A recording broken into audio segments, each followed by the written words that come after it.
यहां मल्टीप्लाई कर दिया और इसको मैं हटाना चाहता हूं तो पावर कितना हो जाएगा, Q3 हो जाएगा। तो Coulomb's law in vector form आ गया बच्चों, Coulomb's law in vector form आ गया k mod Q1 Q2 by delta r cube into delta r vector. This is vector form of Coulomb's law.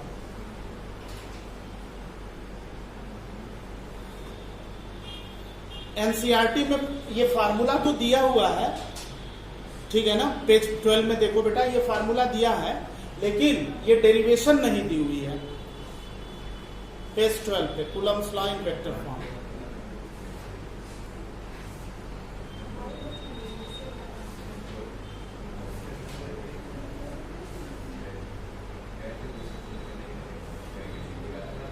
Is this derivation clear?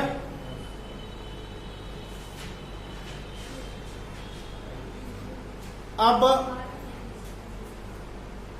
मैं आपको direction of force decide करना बताता हूं बच्चों। ये बहुत इंपॉर्टेंट बात है न्यूमेरिकल्स एंड डेरिवेशन के लिए कि इलेक्ट्रिक फोर्स का डायरेक्शन कैसे डिसाइड होगा।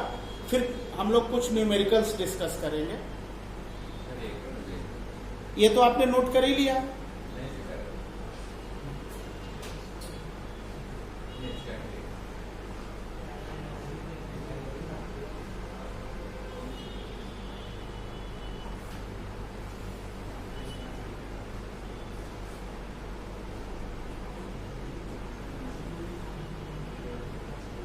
डन बेटा? ओके। अब यहां पे एक हेडिंग आप डाल दो, direction of electric force, direction of electric force, direction of electric force, direction of electric force. बेटा इलेक्ट्रिक फोर्स अगर अट्रैक्शन का है, क्योंकि आप जानते हो इलेक्ट्रिक फोर्स अट्रैक्शन रिपल्सन दोनों हो सकता है। अगर अट्रैक्शन का फोर्स है तो अनलाइक चार्जेस के बीच होगा। इसको ध्यान से समझिएगा, -q + q के बीच है, अपोजिट चार्ज के बीच है।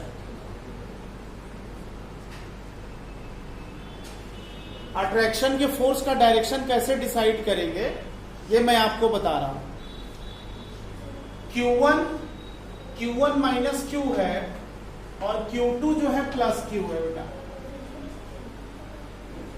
सामने देखो, ध्यान से देखो बेटा, Q1 is -q and Q2 is +q। मैं F12 का डायरेक्शन डिसाइड करना चाहता हूं, यानी force on Q1 due to Q2 का डायरेक्शन चाहिए। किस पे निकालना है बच्चों? ये सिंबल क्या बता रहा है, किस चार्ज पे फोर्स निकालना है? तो Q1 रेफरेंस चार्ज हुआ।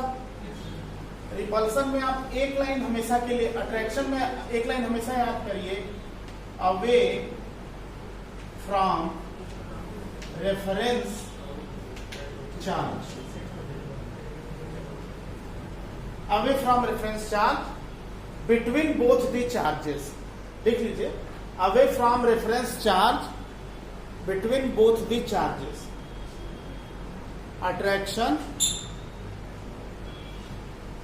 away from reference charge between both the charges।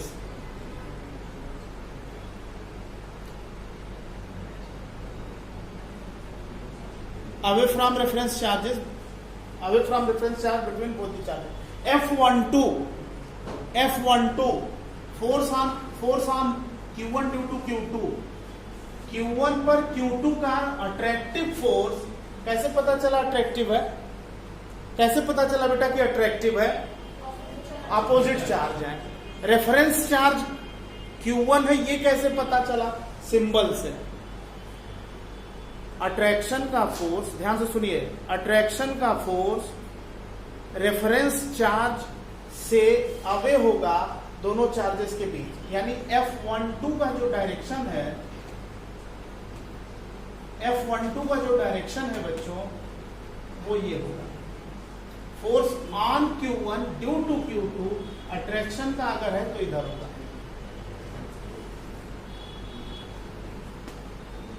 Away from reference F21 बोलिए किधर होगा डायरेक्शन? Q2 पर Q1 का जो अट्रैक्शन का फोर्स है उसका डायरेक्शन किधर होगा? कोई डाउट? अट्रैक्शन का आप ये फिगर ड्रॉ कर लो।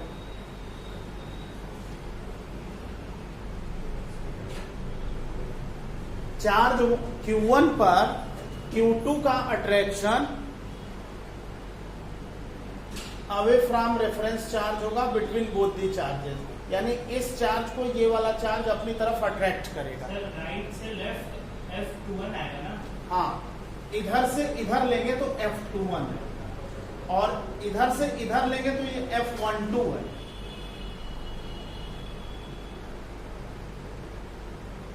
तो आपको एक लाइन याद रखनी है, रेफरेंस चार्ज से away between both the charges attraction.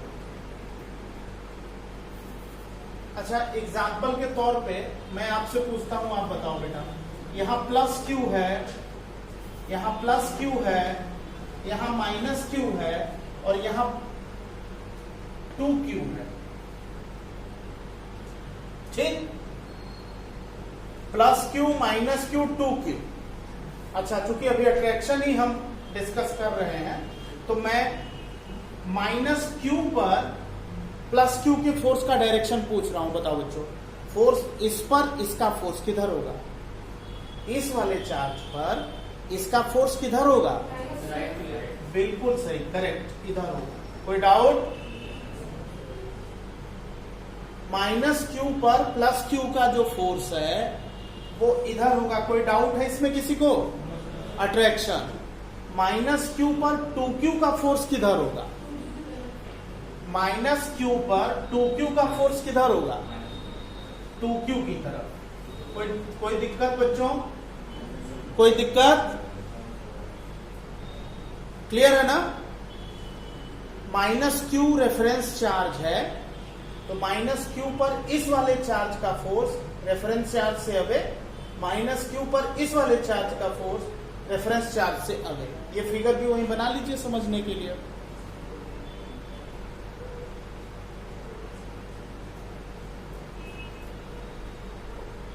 Clear? Priyanshu समझ में आ गया? अब दूसरी तरह का फोर्स कौन सा है? Repulsion. Repulsion second type of force जो है वो रिपल्सन है बच्चों। थोड़ा सा इसको देख लेते हैं। रिपल्सन,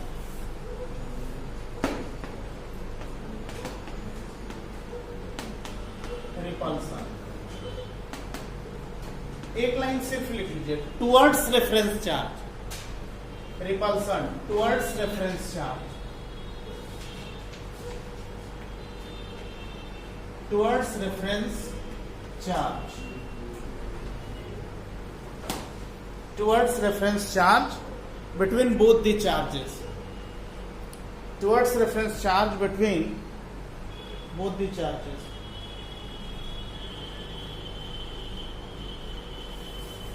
देखिए बेटा, towards reference charge between both the charges, ध्यान से देखिए, ये चार्ज है Q1,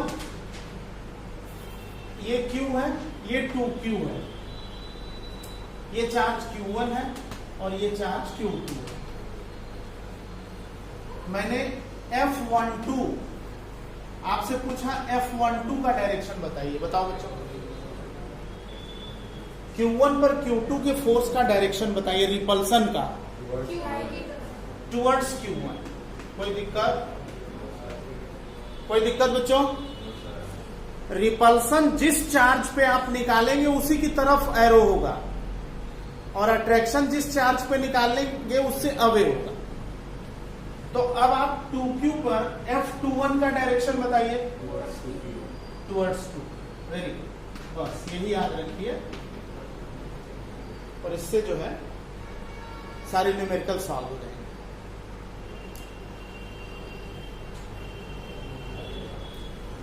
repulsion towards reference charge, attraction away from reference charge between both the charges. अच्छा, एक एग्जांपल के तौर पे एक ट्रायंगल है बच्चों, ये ट्रायंगल है, ठीक। इस पे चार्ज स्मॉल q है, इस पे चार्ज है 2q और इस पे चार्ज है -3q। प्लस q पर 2q का फोर्स का डायरेक्शन बताइए।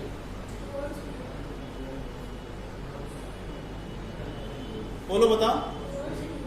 2q पर, सॉरी, स्मॉल q पर 2q के फोर्स का डायरेक्शन होगा towards q, F1 repulsion.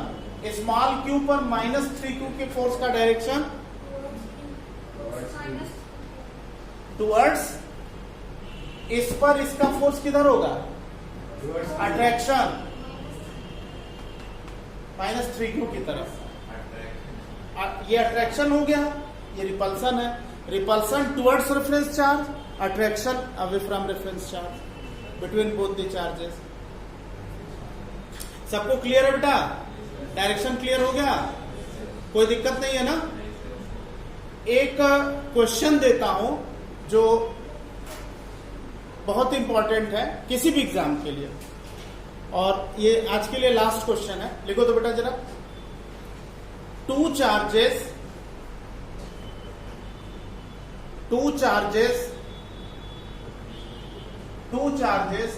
4q and small q. Two charges 4q and small q are at separation. Two charges 4q and small q are at separation small r. Are at separation small r. At what distance from 4q? At what distance from 4q? At what distance from 4q? Third charge capital Q. Third charge capital Q will experience zero electric force. Will experience zero electric force. x की value बतानी है, इस figure में x की value बतानी है। देखो बेटा, क्वेश्चन क्या है समझने की कोशिश करो। दो चार्जेस हैं 4q और q, इनके बीच के डिस्टेंस स्मॉल r है। क्वेश्चन है कि 4q चार्ज से किस डिस्टेंस पर थर्ड चार्ज कैपिटल Q को रखा जाए कि इस पर लगने वाला इलेक्ट्रिक फोर्स 0। समझ गए बात को ना? इसका आंसर होगा 2r/3। x की वैल्यू होगी 2r/3। ठीक, कैसे होगी? ये क्वेश्चन, इस तरह का क्वेश्चन आप देखेंगे ऑब्जेक्टिव में और सब्जेक्टिव में दोनों में बहुत बार पूछा गया है। तो पहले इसका कंसेप्चुअल अप्रोच मैं आपको बताता हूं, ध्यान से देखो बच्चों। बेटा, अगर ये डिस्टेंस x है तो ये वाली डिस्टेंस कितनी है? r-6, यही है ना? कैपिटल Q पर आप 4q की वजह से फोर्स निकालिए और डायरेक्शन देखिए। कैपिटल Q पर Q की वजह से फोर्स निकालिए, डायरेक्शन देखिए। दोनों फोर्सेस का वेक्टर सम 0 कर दीजिए तो x की वैल्यू आ जाएगी। ठीक है? तो सबसे पहले आप लिखेंगे कि इसको, अगर आप पहले लिखेंगे फोर्स ऑन कैपिटल Q, क्योंकि कैपिटल Q पे फोर्स 0 दिया है, तो आप लिखिए force on capital Q due to 4Q। Force on capital Q due to 4Q। Subjective में हमेशा स्टेप वाइज मार्किंग होती है, आप जानते हैं बोर्ड में, तो आपको उसी तरह से लिखना पड़ेगा। Force on capital Q due to 4Q। क्या लिखे बच्चों? आप ही बताओ। F1 क्या लिखे? F1 लिखेंगे इलेक्ट्रोस्टैटिक कांस्टेंट 1/4πε0। ठीक भाई, स्मॉल k की नॉर्मल वैल्यू, जनरल वैल्यू 1/4πε0 होती है, और अगर स्पेशल केस दिया है तो वो 3 वैल्यू और बताई थी मैंने। 4Q capital Q by x square. लिख सकते हैं क्या ऐसा बच्चों? हमने कैपिटल Q पर 4Q का फोर्स इतना लिखा। Is this correct? Is this correct? अब आप मुझे ये बताओ बच्चों कि 4Q पर कैपिटल Q पर 4Q का जो ये फोर्स है F1, उसका डायरेक्शन इन दोनों के बीच में किधर होगा? अट्रैक्टिव है कि रिपल्सिव है? Repulsive force is always towards reference charge. Which is reference charge? Capital Q। Capital Q पर 4Q का फोर्स, कैपिटल Q पर 4Q का फोर्स इतना है, रिपल्सन है, तो टुवर्ड्स रेफरेंस चार्ज F1 इधर होगा। कोई डाउट इसमें? Any doubt? Clear? Capital Q पर स्मॉल q का फोर्स लिखो बेटा, force on capital Q due to small q। Force on capital Q due to small q, F2। बोलिए क्या होगा बच्चों? 1 by 4 pi epsilon naught Q capital Q divided by R minus x whole square. Direction बोलो बच्चों, towards reference charge, capital Q की तरफ। Repulsive है, positive positive repulsive, repulsive force towards reference charge. अब इन दोनों का वेक्टर रिजल्टेंट हमें zero करना है क्योंकि ये क्वेश्चन में दे रखा है। Net force on this charge given is कितना दिया हुआ है? 0। इन दोनों का वेक्टर रिजल्टेंट जीरो करना है बच्चों। वेक्टर रिजल्टेंट इन दोनों का कितना होगा? F1 प्लस F2 या F1 माइनस F2? दोनों अपोजिट फोर्सेज हैं भाई। F1 F2 both are opposite. What is vector resultant? F1 minus F2। दो वेक्टर मोर देन 100 टाइम बताया होगा कि दो वेक्टर अगर अपोजिट है तो F1 माइनस F2, और अगर सेम डायरेक्शन में है तो F1 प्लस F2। यही है ना वेक्टर रिजल्टेंट। तो इस पॉइंट पर नेट फोर्स 0 दिया है, ठीक है। Since F1 minus F2 is 0, तो F1 बराबर F2।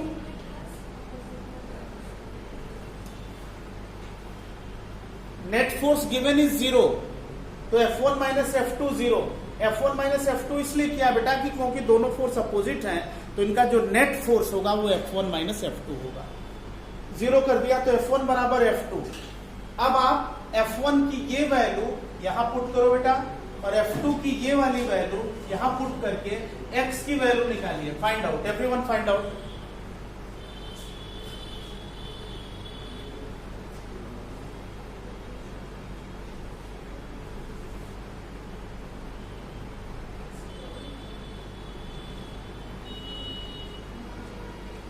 F1 की ये वाली वैल्यू आप यहां पुट करो और F2 की ये वाली वैल्यू यहां पुट करो, सॉल्व करके X निकालो। कितना आएगा? निकालिए।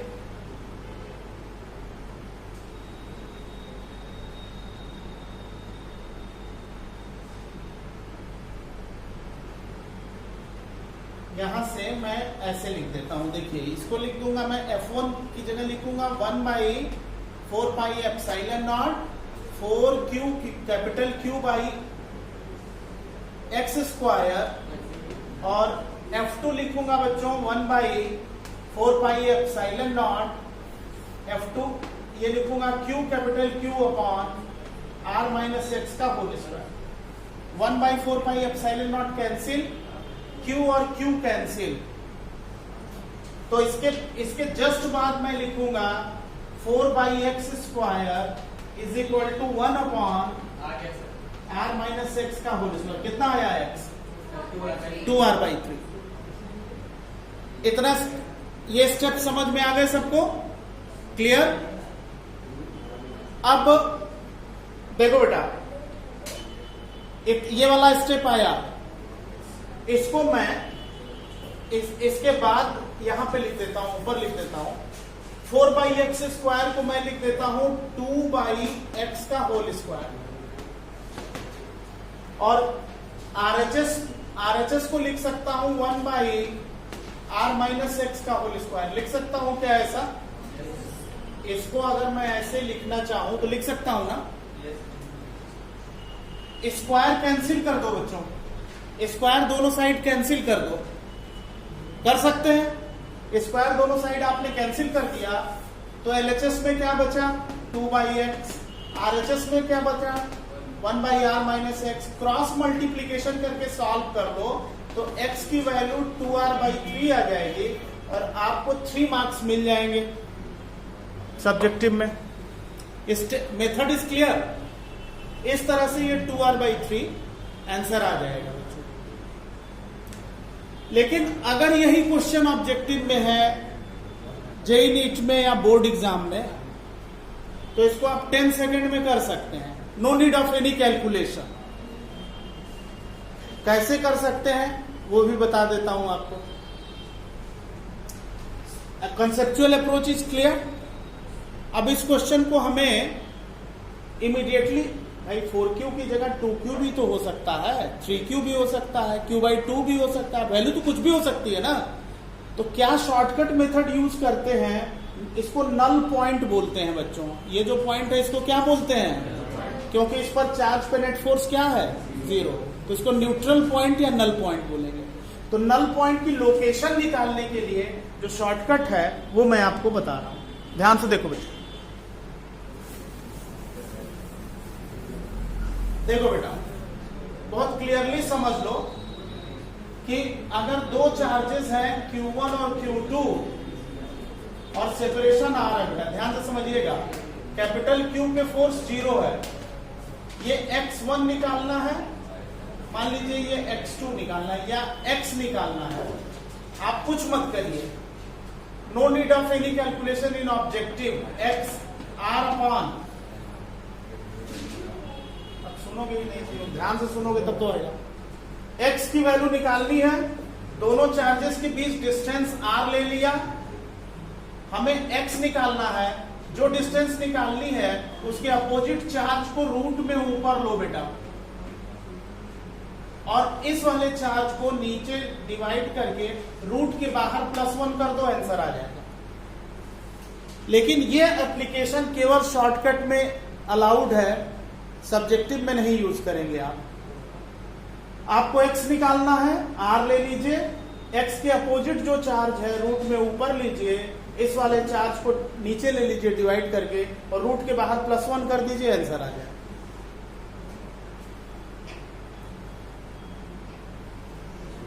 ठीक है। अब इस शॉर्टकट फार्मूले को अभी जो क्वेश्चन मैंने दिया था उसमें मैं अप्लाई करता हूं। देखिए बेटा, दो चार्जेस थे 4q और q, दो चार्जेस थे 4q और q। एक चार्ज 4q था और दूसरा q था।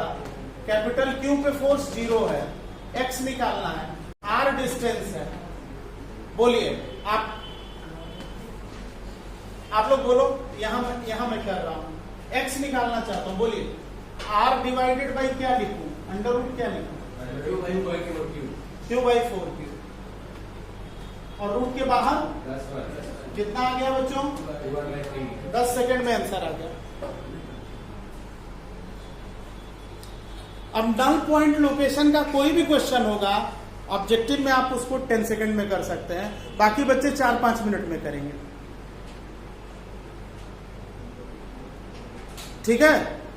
अच्छा एक बात बताओ, अगर मैं y लिखने के लिए कहूं तो क्या लिखोगे इस शॉर्टकट फॉर्मूले में? y Q2 से कितने डिस्टेंस है नल पॉइंट, ये क्या लिखेंगे आप, बोलो y क्या लिखेंगे, r divided by under root, very good, y के अपोजिट Q1 बाई Q2 +1।